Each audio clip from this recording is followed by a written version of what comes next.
अब हम बात करते हैं ऑब्जेक्टिव रेजोल्यूशन की। 12 मार्च 1949 को लियाकत अली खान साहब ने एक रेजोल्यूशन मूव की जिसे ऑब्जेक्टिव रेजोल्यूशन कहा जाता है। ये रेजोल्यूशन अडॉप्ट कर ली उस वक्त की कॉन्स्टिट्यूंट असेंबली ने और उसके बाद इस पर काम करना शुरू किया। यानी पाकिस्तान में जितने कॉन्स्टिट्यूशन बनाए गए उसमें इस ऑब्जेक्टिव रेजोल्यूशन का बहुत बड़ा हाथ है, इसलिए क्योंकि इसने प्रोवाइड की एक बेसिस कि कॉन्स्टिट्यूशन किस तरह का होना चाहिए और उसमें क्या क्या चीजें होनी चाहिए। आइए देखते हैं कि ऑब्जेक्टिव रेजोल्यूशन के क्या क्या मेन पॉइंट्स थे।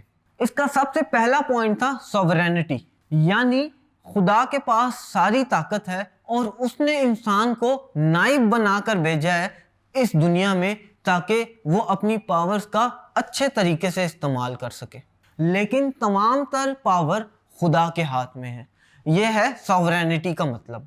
दूसरा इसका पॉइंट यह था कि लेजिस्लेशन इस्लामिक हो, यानी जो भी लेजिस्लेशन बनाया जाए वो कुरान और सुन्ना की बेसिस पे बनाया जाए और उसमें अहादीस की रोशनी में, कुरान और सुन्ना की रोशनी में तमाम तरमीम की जाएं। तीसरा पॉइंट जो ऑब्जेक्टिव रेजोल्यूशन में था वो था इस्लामिक वैल्यूज, यानी डेमोक्रेसी को, इक्वल राइट्स को, इक्वालिटी को, फ्रीडम को प्रमोट किया जाए और इन वैल्यूज का ख्याल रखा जाए।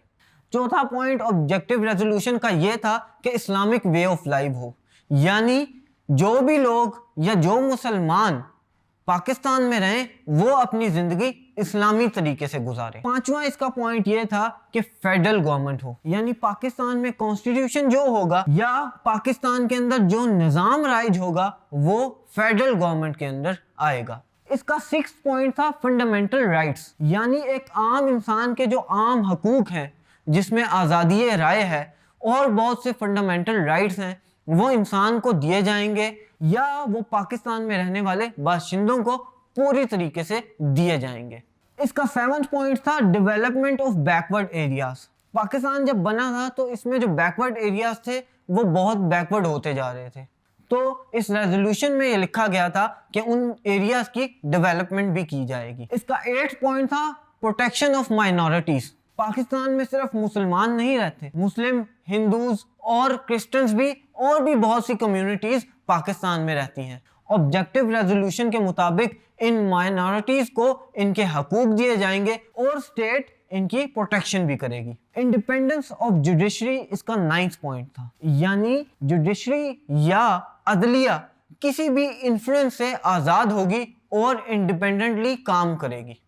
तो ये 9 पॉइंट्स शामिल थे ऑब्जेक्टिव रेजोल्यूशन के अंदर और मोस्टली इसमें ये पॉइंट्स हैं कि जो सोसाइटी या पाकिस्तान में जो कॉन्स्टिट्यूशन बनाया जाएगा वो कुरान और सुन्ना की बेसिस पे बनाया जाएगा। इस रेजोल्यूशन की पाकिस्तान के कॉन्स्टिट्यूशन में बहुत ज्यादा अहमियत है, वो इसलिए कि पाकिस्तान में बनने वाले तीनों आइन, ख्वाह वो 56 का आइन हो, 62 का कॉन्स्टिट्यूशन हो या 1973 का कॉन्स्टिट्यूशन हो, उन सब में objective resolution as a preamble use की गई है। Thank you.